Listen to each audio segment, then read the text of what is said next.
Hey, what's going on, everybody? Welcome back to another video. In today's video, we're going to go through 5 reasons why covered call ETFs may be actually the right choice for you.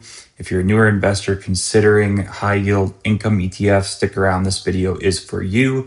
Guys, nothing here is financial advice. This is just my own opinions. But in this video, we're going to go through 5 reasons why covered call ETFs or high yield income strategies may be the right pick for you and your investing style. So we'll start off one by one. First one is, are you a long-term investor? What I mean by that is, are you investing in the stock market for the long-term gains, guys? You can see here this chart of the S&P 500 up over 6,600 all time, over 3,500%. This is just one metric of measuring the stock market and measuring stocks and performance. But most people know and understand that when you're investing in the stock market, the long-term returns are truly where you make your money. So if you're investing for the long term and you're not a day trader or speculating on penny stocks, then covered call ETFs may be right for you. I just put in this calculator here. This is a calculator of the S&P 500. $10,000 invested in 1990 is $408,899 in 2026. So there's lots of different calculators that you can use to evaluate and calculate market returns. But basically, guys, you want to be investing for the long term, in my opinion. Stay invested. Covered call ETFs could help you do that. They could provide current cash flow while you're staying invested in equities for the long run. So that's question one. Question number 2, cash flow. Do you need cash flow now? Do you need current cash flow or extra cash flow in your life? This is a calculator here on getsmarteraboutmoney.ca. Basically, you can just put in your budgets, put in what you make from work, all your income, stuff like that. This is just one metric I'm using here, but let's just say you had a $3,000 paycheck, but you also had $3,000 coming in dividends and option income premiums coming in every month through your investments. So you have a total of $6,000 now because you have doubled what you make from your work paycheck. Now you can plug in your expenses. Maybe your mortgage is $2,000.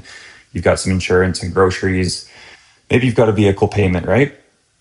Well, when you put it all in, you're spending almost, your entire paycheck being spent on your expenses, right? And that is the reality for a lot of people. Expenses add up. And if you've got mortgages and vehicles and stuff like that, but if you calculate it, you now have $6,000. You've spent that $3,000 or close to it. You have a surplus of over $3,000 that you could reinvest. You could use to vacation. You could use to enhance your lifestyle, provide for your family, all that kind of stuff, guys. So if you're looking for current cash flow from your investments, covered call ETFs may be right for you. Third thing is investing capital, guys. This is going to be a big one and an important one when it comes to any types of investments. But here's a calculator on the Vanguard website. I just plugged in a $100,000 investment, you guys, and basically we're basing this off a 12% yield. And it does say here, if you're getting that 12% yield, that's $1,000 a month from a $100,000 investment. So $1,000 a month starts to become, a bit more meaningful than just in the few $100. $1,000 a month, you can start to pay for groceries, pay for certain things. And if you're wondering, where are you basing that 12% yield off of? Well, there's a lot of different ETFs now. First one that jumps to mind is HYLD from Hamilton ETFs with a consistent 12 to 13% yield, guys. Very consistent dividends and distributions. Of course, when it comes to investing, nothing is ever guaranteed, but we can look through their dividend history. And this one has been very consistent, even with growing their dividends and distributions. You guys can see here in the last few years, climbing over 12, over 13, 14 cents per share. And currently they are sitting at over 15 cents per share.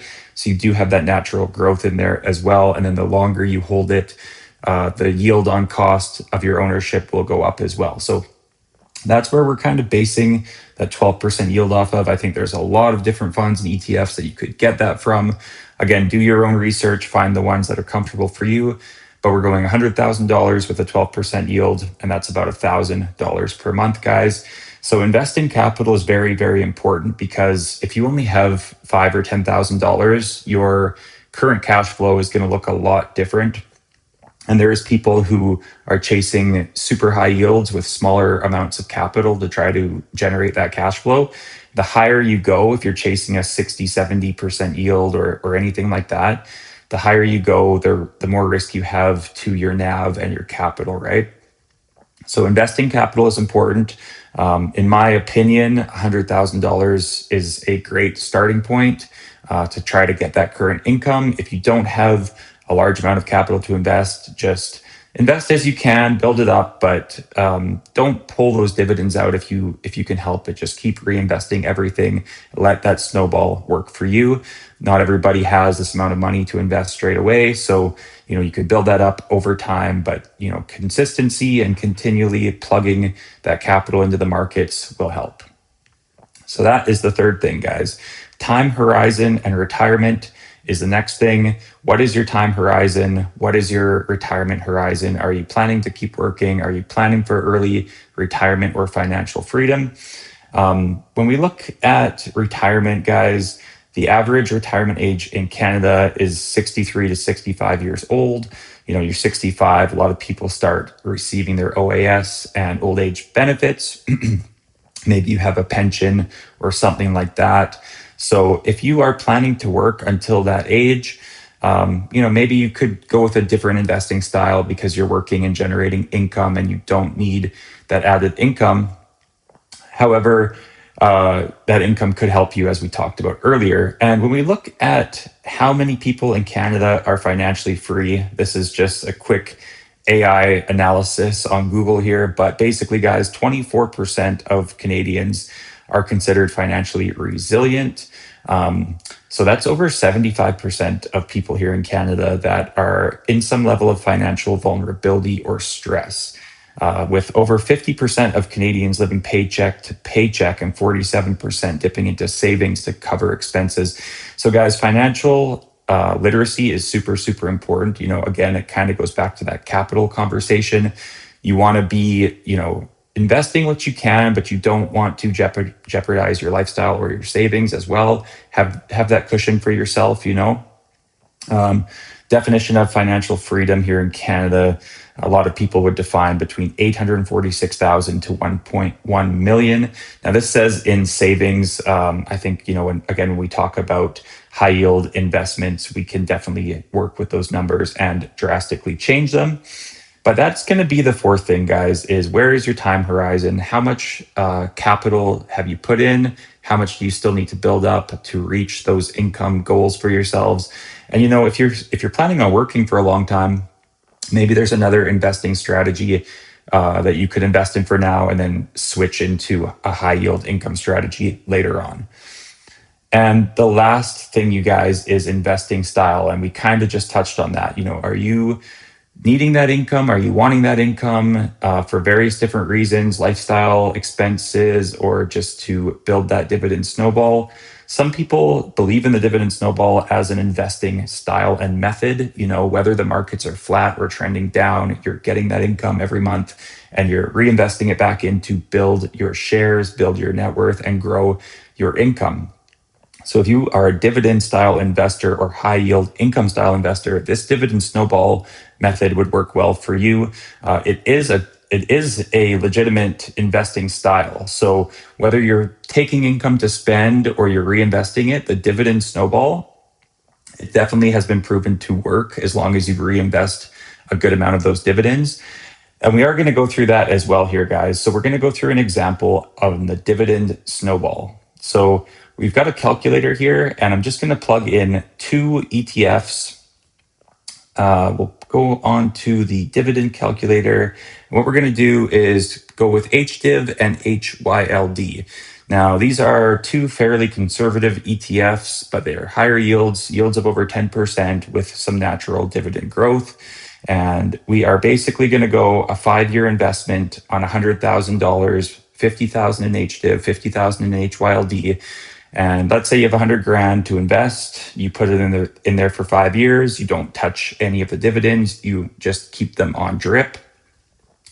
Guys, you'd be generating about $3,000 a month after 5 years of that. So that $100,000 investment could net you about a $3,000 consistent income through investing in those two ETFs over 5 years. And again, that's $100,000.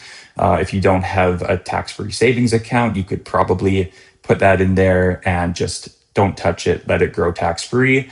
After 5 years, you would have a $3,000 per month tax-free income. Again, guys, not financial advice, but this is a calculator that you could play around with and see which types of ETFs could generate you which types of income. You know, if you leave it in there for 10 years, it'll be a lot more than that. You can see how the dividend snowball grows. 2036 target income, $141,000. The dividend snowball truly starts to take off when you compile those shares and you get those meaningful amounts of income to reinvest. So those are basically 5 reasons why covered call ETFs or high yield income strategies may be the right pick for you when it comes to investing. It's going to come down to investing style. Do you believe in the dividend snowball? Time horizon. When are you looking to retire? Do you need that income? Maybe you're in a high income bracket and you don't want it. Investing capital. How much do you have to invest right now? If you don't have a lot, that's okay. You start small, build your way up. But I think $100,000 is really where things start to take off. Cash flow. Do you need that extra cash flow? Will that meaningfully impact your life? And then, of course, guys, are you a long-term investor? In my personal opinion, being a long-term investor, these types of funds can really help keep you in the game because whether the markets are up or down, you're still getting paid, you're still buying shares, you're really not that worried about markets trending flat or downwards because you're not selling any shares off, you're just collecting those dividends month after month. Anyways, you guys, I hope you enjoyed this video. If you're a new investor, I hope that it helped you.